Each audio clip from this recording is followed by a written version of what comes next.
নমস্কার সবাইকে, কেমন আছো তোমরা? তো দেখো আজকের এই ভিডিওতে হচ্ছে আমরা ডিসকাস করব যে ইউপিএসসি সিএসসি তো এক মাস আছে আর 2024 এক্সামের। তো এই এক মাসে আমরা এখন এই টাইমটাতে কিসের উপর বেশি ফোকাস করব, তো এই টপিক নিয়ে আমরা ডিটেলস এই ভিডিওতে কথা বলবো। তো চলো তাহলে শুরু করা যাক আজকের ভিডিও।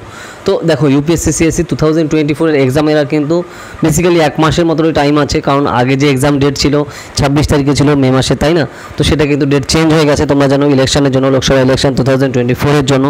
তো তার জন্য আমরা ধরো যারা এবার এক্সাম দিচ্ছে তো তাদের জন্য কিন্তু অনেকটাই টাইম কিন্তু তারা এক্সট্রা অলরেডি পেয়ে গেছে। তো তার জন্য এই টাইমটাতে আমাদের ফোকাস করা দরকার হচ্ছে তোমার মক টেস্টে, ঠিক আছে? তো ধরো তোমরা যারা অলরেডি মক টেস্ট দিয়েছো তো সেগুলোতে রিইভ্যালুয়েট করো, ঠিক আছে? এবং কোথায় কোথায় সেগুলো ভুল যাচ্ছে সেগুলো দেখা দরকার। তো সেগুলো আমরা স্টেপ বাই স্টেপ দেখবো যে এখন কী কী স্টেপগুলো ফোকাস করা দরকার। ইউপিএসসি সিএসসি যেটা বললাম যে আর এক মাসের মতো তোমার বেসিক্যালি বাকি আছে।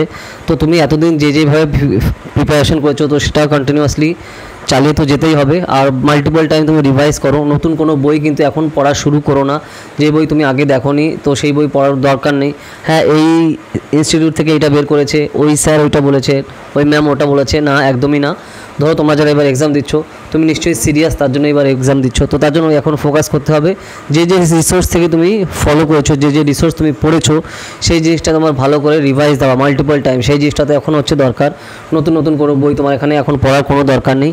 যে জিনিসগুলো করেছো, যে নোট তুমি লাস্ট 1-2 বছর ধরে তুমি বানিয়েছো এগুলো তোমার ফোকাস করা দরকার। যে কারেন্ট অ্যাফেয়ার্স তুমি ফোকাস করেছো, যেগুলো নিয়ে লিখেছো সেগুলো তোমার প্রপারলি রিভাইজ করা দরকার, কারণ কারেন্ট অ্যাফেয়ার্সের উপর বেস করে প্রচুর কোয়েশ্চেন আসে সব জিএসগুলোতে থেকেই, তাই না, প্রিলিমসে। সেই ব্যাপারটা গেল। আর তাছাড়া তোমার ধরো যেগুলো তুমি মক টেস্ট তোমার কিন্তু স্টার্ট করা দরকার। তুমি যদি এখন না দিয়ে থাকো এখনও স্টার্ট করো, ঠিক আছে? কারণ এরপরে কিন্তু সময় পাবে না। সেই মক টেস্টগুলো দিয়ে তুমি দেখো যে তোমার কোন পজিশনে আছে, যেই ভুলগুলো হচ্ছে সেগুলো আবার তুমি ফোকাস করো যাতে আমি নেক্সট টাইম ওই জিনিসগুলো আমি না করি। সারা দিনে তুমি মক টেস্ট দিলে, তারপরে কয়েকটা দিলে, তারপর তুমি রাতেরগুলো সেই সময় একটা এভালুয়েট করে দেখো যে আমি কটা পারছি বা কটা ভুল হচ্ছে। যেগুলো পারছি না সেগুলো আমি নেক্সট টাইম যখন করবো আমার যেন সেটা ভুল না হয়। তো সেই জিনিসটা তোমার ফোকাস করা দরকার এখন প্রিপারেশনের ক্ষেত্রে, মক টেস্টের ক্ষেত্রে গেল। আর নতুন করে ধরো তোমার এখন তো অপশনাল পড়ার কোনো দরকারই নেই, সম্পূর্ণরূপে ফোকাস করতে হবে তোমার প্রিলিমসের জন্য, ঠিক আছে? ধরো যেই সাবজেক্টে তোমার প্রবলেম হচ্ছে বা একটু বাকি আছে বা আবার একটু রিভাইজ করা দরকার, সেই জায়গাগুলোতে আবার ভালো করে রিভাইজ করো, সেই জিনিসগুলো আবার ফলো করো। তুমি বাংলা মিডিয়ামে দিচ্ছ বা ইংলিশ মিডিয়াম কোনো ব্যাপার না, টপিকে হচ্ছে এখন ফোকাস করো। কনসেপ্ট মানে বেসিক্যালি যে সিলেবাস যদি তোমার কোথাও কোনো বাকি থেকে থাকে সেগুলো তুমি রিভাইজটা দিয়ে নাও তাড়াতাড়ি, ঠিক আছে? সেগুলো ফোকাস করতে হবে। এই জিনিসগুলো তোমার এখানে ফোকাস করা দরকার। ধরো তারপর যেটা আমি বললাম যে মক টেস্টে তুমি যেগুলো দিয়েছো সেইগুলো ফোকাস করে আবার দেখা দরকার যে আমি কোনগুলো আমার ভুল গেছে, সেইগুলো তুমি আবার দাও, সেগুলো তুমি এক জায়গায় অ্যাসেম্বল করে তুমি আবার দাও। এই জিনিসটা ফোকাস করা দরকার, ওকে? আর ধরো তোমাদের জন্য আমি যেটা বলছি যে আমরা কিন্তু মক টেস্ট আনতে চলেছি এবং সেটা খুবই অ্যাফোর্ডেবল কোর্স ফিতে তোমরা কিন্তু পেয়ে যাবে। যারা এবার 2024 তোমরা ইউপিএসসি সিএসসি এক্সাম প্রিলিমসে দিতে চলেছো তো তাদের জন্য আমি মক টেস্ট আনতে চলেছি আমরা, এবং সেটা খুবই অ্যাফোর্ডেবল কস্টে আমরা নিয়ে আসবো, যেটা কিন্তু তোমাদের জন্য থাকবে। এবং সেটা সিস্যাট এবং তোমার জিএস সহ দুটোও কিন্তু থাকবে আমাদের, এবং সেটা আমরা খুবই অ্যাফোর্ডেবল কস্টে নিয়ে আসবো তোমাদের জন্য। তুমি বাড়িতে বসে দিতে পারবে, তারপর সেই হিসাবে ধরো তোমাকে কোশ্চেন পাঠিয়ে দেওয়া হবে এবং তারপর তুমি সেই হিসাবে তুমি সেগুলো করলে বাড়িতে বসে, তারপর সেখানে তার অ্যান্সারগুলো কী হবে তো সেগুলো আমাদের কিন্তু তোমাদের জানিয়ে দেবো, ঠিক আছে? তো সেইভাবে ডিটেলে কিন্তু আমরা সেটা ব্যবস্থা করছি যেটা তোমাদের যাতে সুবিধা হয়।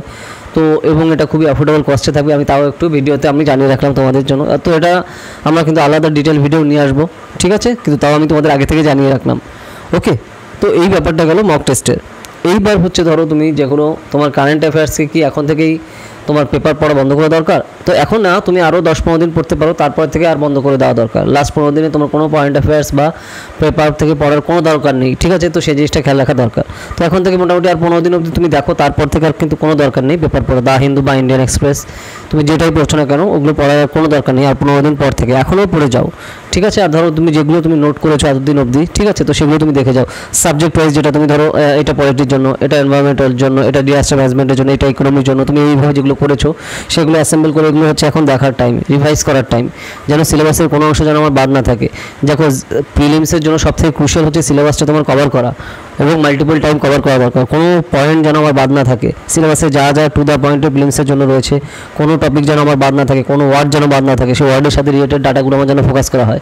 ইউপিএসসিতে দেখো কখনো তোমার সিলেবাসের বাইরে থেকে কোশ্চেন করে না, সবসময় সিলেবাসের মধ্যে থেকে কোশ্চেন করে, এবং সেই যে ওয়ার্ডগুলো রয়েছে না ওই ওয়ার্ডের সাথে রিলেটেড কোনো না কোনোভাবে সেই কোশ্চেনগুলো থাকবে। তো সেই জিনিসটা কিন্তু তারা ফান্ডামেন্টালি সবসময় মেনটেন করে। তো এই জন্য কিন্তু অবশ্যই আমাদের সিলেবাসটা ফোকাস করা দরকার এবং সেটা মাল্টিপল টাইম তোমার রিভাইজ করতে হবে, না হলে কিন্তু তুমি পারবে না, কারণ দেখো কোশ্চেন খুবই অ্যানালিটিক্যাল আসছে এবং তার জন্য কোশ্চেন টাফ হচ্ছে প্রত্যেক বছর। তার জন্য দেখো তোমাদের কোশ্চেনের যে কাট অফ সেটা কিন্তু রেগুলার নামছে, প্রতি বছর কিন্তু রেগুলার নামছে কাট অফ। আগে যেটা ছিল 120-30 নম্বর উঠে যাচ্ছে একটা টাইমে কাট অফ, এখন সেটা আস্তে আস্তে 100 এক টাইমে এসছে, 110-এর নিচে এসছে, 100 এসছে, 90 এবং তারও নিচে এখন কিন্তু চলে এসছে। ঠিক আছে, অন্যান্য সব ক্যাটাগরিতে তো আরও তোমার কমে গেছে, তো সেই হিসাবে তুমি বুঝতেই পারছো। তো এই জন্য আমরা যেটা দেখছি কোয়ালিটি কিন্তু তোমার কোশ্চেন কিন্তু টাফ হচ্ছে, তার জন্য তোমার কনসেপ্টে ফোকাস করা দরকার খুব ভালো করে, স্ট্যান্ডার্ড বই ধরে ধরে। আশা করি তোমরা সেগুলো করেছো। ওকে, আর ধরো তোমরা যারা নেক্সট ইয়ার 2025-এ বা 26-এ দেবে তাদের জন্য যদি চাও আমাদের কোর্সে কিন্তু জয়েন করতে পারো খুবই অ্যাফোর্ডেবল কস্টে, ইউপিএসসি প্রিপারেশনের জন্য অনলি 500 পার মান্থে। ঠিক আছে, তো এই ব্যাপারটা কিন্তু গেল। তো এইভাবে তোমরা কিন্তু প্রপার হতে সেই জিনিসগুলো নিয়ে এগোও যারা এইবার 2024-এর প্রিলিমসে তোমরা বসছো। ঠিক আছে, আশা করি তোমাদের যা যা কনসেপ্ট মানে প্রবলেম ছিল বা কোয়ারি ছিল সেগুলো ক্লিয়ার হয়ে গেছে। আর যে টপিক নিয়ে ভিডিও চাও সেটা আমাকে কমেন্ট সেকশানে জানাও।